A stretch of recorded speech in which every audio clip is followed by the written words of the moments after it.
और इंशाअल्लाह with this commitment अगले आने वाले पंजाबी कॉन्फ्रेंस के टाइम पे नासिर ढिल्लों साहब इतने खड़े होन, अहमद रजा भट्टू साहब खड़े होन, बाकी सारी शख्सियात खड़ियां होन कि राणा साहब तुहाडा ते क्योंकि हुण पंजाबी च गल हो रही है, तुहाडा ते मुख्यमंत्री का शुक्रिया कि तुसीं जिहड़ा वादा कीता सी तुसीं वफा कर बट सिर्फ साडे बच्चे पंजाबी पढ़नगे भी, पंजाबी लिखणगे भी, जिन्ने भी बड़े सर पंजाब की गल हो रही है। वेखो अगर पंजाब सूबा होवे तो दुनिया का अगर मुल्क होवे तो 7वां या 8वां वड्डा मुल्क है। और असी इंशाअल्लाह इस कोशिश अमन की आशा दोबारा जागनी चाहिए। देखो करिकुलम एक बड़ा सेंसिटिव टॉपिक है और उनके सारे धर्मां का ख्याल रखना, किस तरीके नाल किहड़े किहड़े ममालिक च पढ़ाई जा रही है और असी किवें इहनूं ग्रैजुअली अपने करिकुलम च एम्बैड करिए। उनके वास्ते मैं इन्होंने यही गुजारिश की थी कि साढ़े कोल इन्ने इंटरनेशनल ममालिक तो गेस्ट आए ने ते भट्टू साहब, ढिल्लों साहब, ये सानू 5 6 7 8 दोस्त जिहड़े इत्थे पॉसिबल ने इत्थे मिलन और दुनिया जूम ते ऑनलाइन है। मैं भी गड्डी च आंदियां 2 मीटिंगां कीतियां ते इकट्ठे होके ताकि असी जिहड़ी है प्रिंटिंग च जा रहे हैं जिहड़ियां किताबां ने, असी ये साडी कोशिश है कि असी हर सूरत इंशाअल्लाह इस साल उन्होंने फाइनल करिए।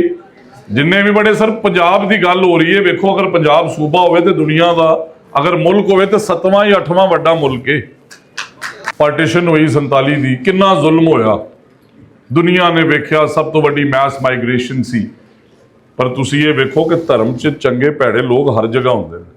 साडा जिहड़ा समान इंडिया च रह गया, उथों दे रहण वालियां ने, मैं उन्हां दा शुक्रिया अदा करना कि उथों दे सिखां ने वो समान वेचिया तो साल बाद सानू पाकिस्तान पैसे दे के गए सी। यह तुहाडी इमानत है, असी नहीं रख सकते। ये बड़े वड्डे वड्डे जज्बे ने जिन्हां दा साडे बुजुर्गां ने सामना किया, बड़े हौसले नाल उन्हां मसाइल दा। अज तुसीं वेखो ना, इत्थे असीं सूट पा के खड़े हाँ, ढिल्लों साहब बैठे ने, कोई आखे भी नासिर ढिल्लों चल फैसलाबाद ते गुरदासपुर चलना है तो की पॉसिबल है? घर बार छड्डना, दोस्त यार छड्डना, रिश्तेदार, जमीना। मैनू एक बुजुर्ग मिले पत्तो कि उन्होंने का पिंड, कहते हैं मेरे दादा जी ने 6 साल ला के मकान तैयार किया